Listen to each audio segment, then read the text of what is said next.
Learning outcome number 1 is demonstrate the procedure in making the blouse pattern using computer-aided design. Learning outcome number 2 is internalize the use of computer-aided design in making the pattern for blouse. And last learning outcome is drop a pattern for blouse using the computer-aided design tailornova.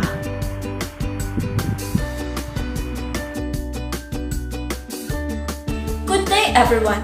Today, we will learn about pattern making for blouse using the computer-aided design, or most commonly known for its acronym CAD. Now, let us first know what is blouse. A blouse is a woman's loose upper garment resembling a shirt, typically with a collar, buttons, and sleeves.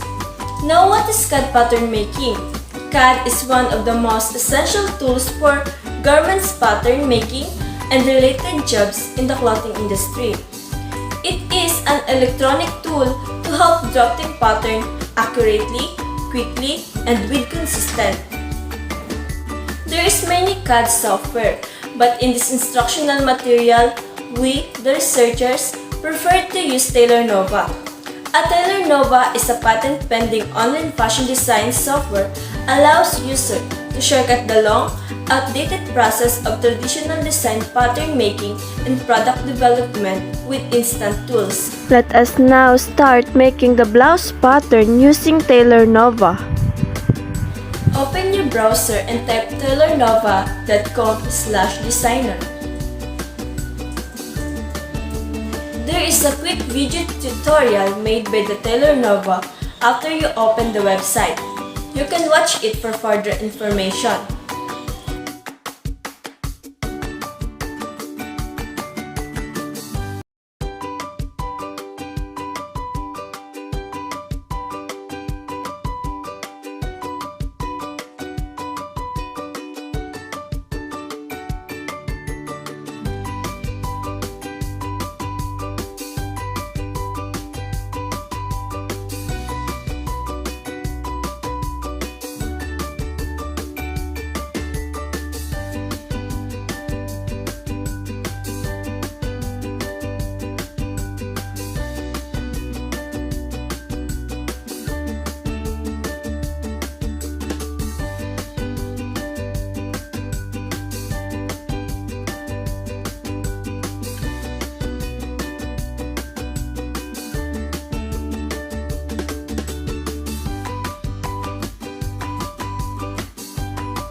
On the upper right corner, there is a sign in and sign up button.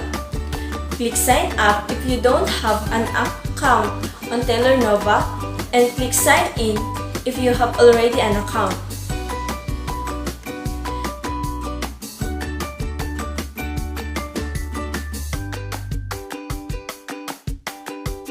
Before we proceed on the pattern making, we should get first the body measurements of our client or model. So to check what is the measurements needed, just click the Customize Fit button and then add New. Why is the body measurements is needed in pattern making? Body measurements deals with the measurement of the body parts. It involves the measuring the body width, length, and girth, and each part in specific areas on the body. Accurate body measurements are very important for obtaining the best result in pattern making.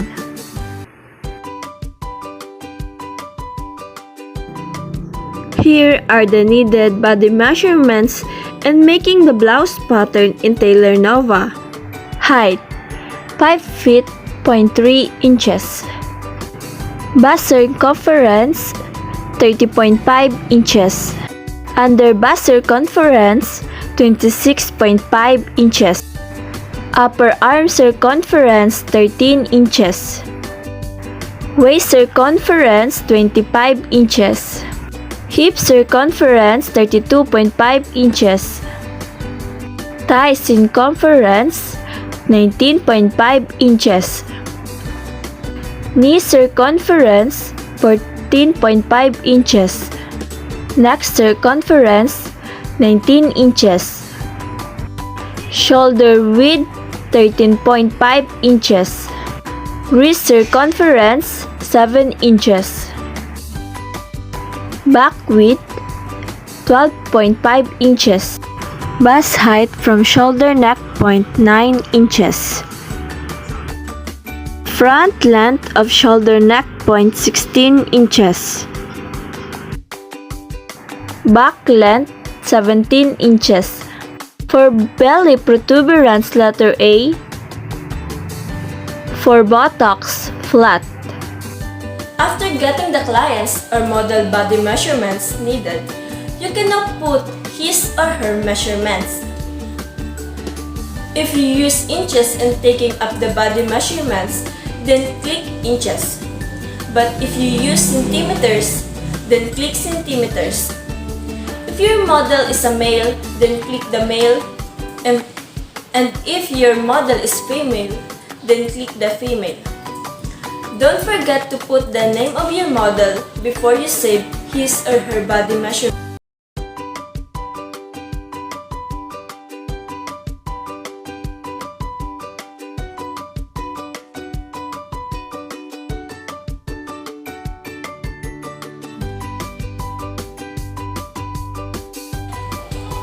After that, we can now start the pattern making. To start, click the design button, the upper left side, then click add new, then click get started. So as you can see, there are two types of masterpiece, the women's wear and the men's wear. In the women's wear, there are 5 variations: the dress, tops, jumpsuit, skirt, and pants. In the menswear, there are 2 variations only, the shirt and the t-shirt. So we are going to click the top because we are going to create a blouse pattern. On the side part of your screen, there are different buttons. We have the silhouette, sleeves, neckline, back closure, ruffles, and so on. Click first the silhouette button. So as you can see, there are 6 variations after you click the silhouette button on the side. With the fabric type, body type, variation, length, silhouette, and the front style. In the front style, choose the button down and then click apply. In the fabric type, choose woven, then click apply.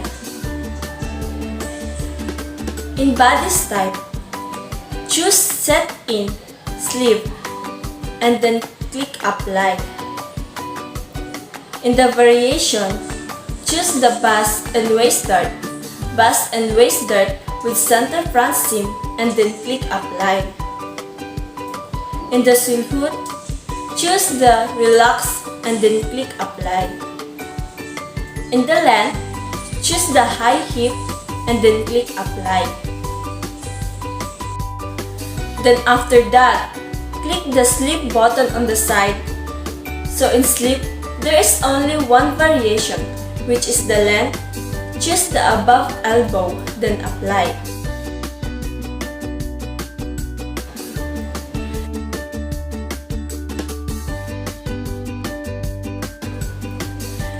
Click the neckline button on the side. There are 2 variations, the front neckline and the back neckline. In the front neckline, click the color and choose with color and then click apply. Then that's it. You have now your blouse pattern with color and set and sleeve. To save your design,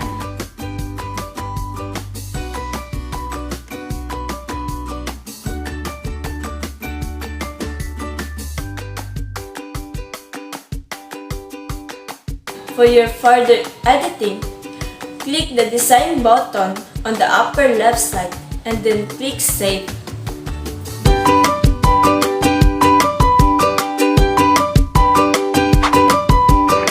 Once your calibration test page has been printed, Measure the 4x4 inches or 10 cm scale box with a ruler. If the length match, you can confidently print your pattern. If the rulers do not match, set your print settings to 100% and retry. On your laptop or computer, open the PDF file of your pattern. Select the print options to print the pattern pages. This is how to check the scale. This will be a guide to know if the size of the paper are accurate to the pattern.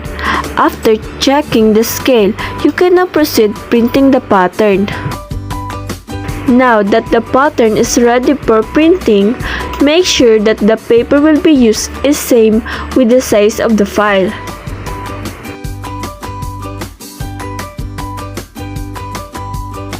From the printed pattern, we will see this instruction from tailornova.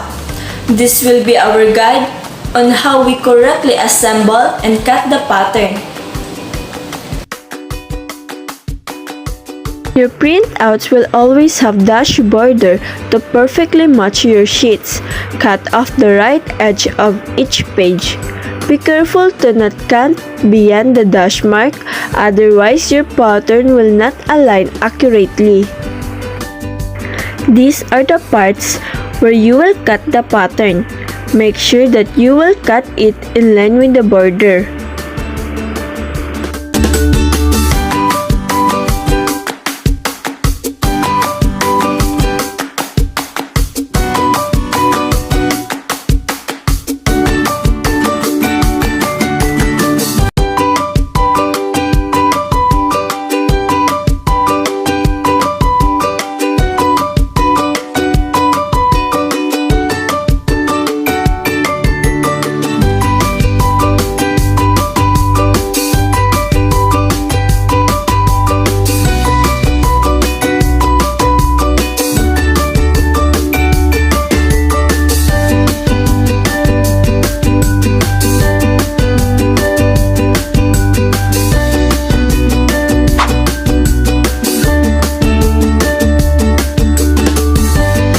Each paper by the second number marked on each plate.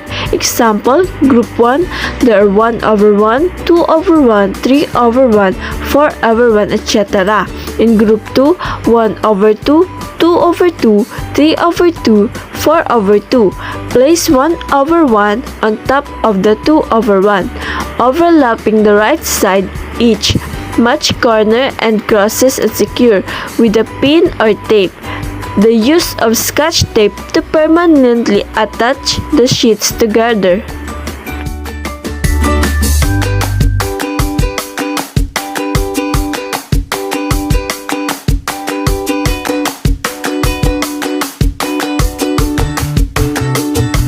Every pattern pages, there is a number.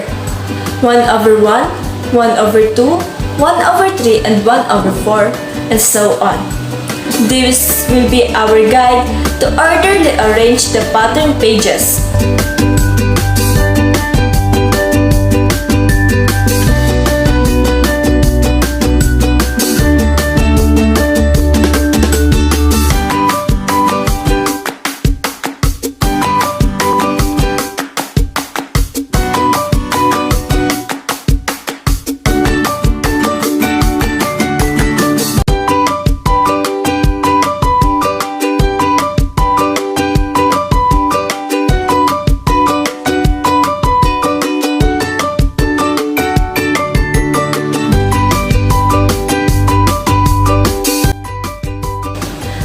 Arranging the pattern pages orderly, now we will use double-sided tape to join and overlap the raw edges of the pattern together according to the procedure from tailornova.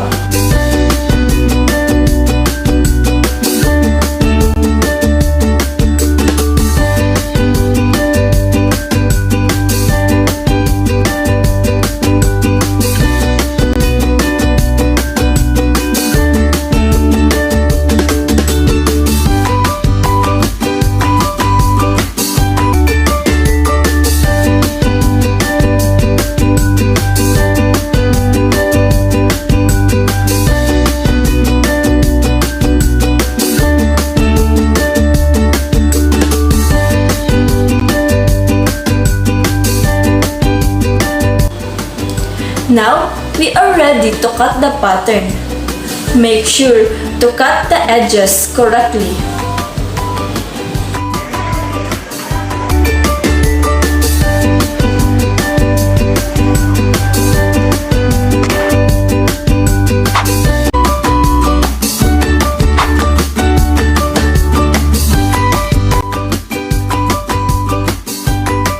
For the activity, get a model and measure his or her body measurements. Use inches as the unit of measurement, needed based from the computer-aided design tailornova.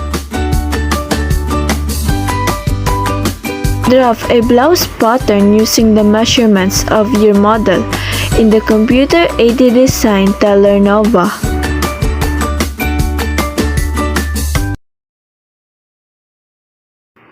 Thank you for watching our video lesson, and we hope that you enjoy and learned the blouse pattern making using the computer-aided design tailornova.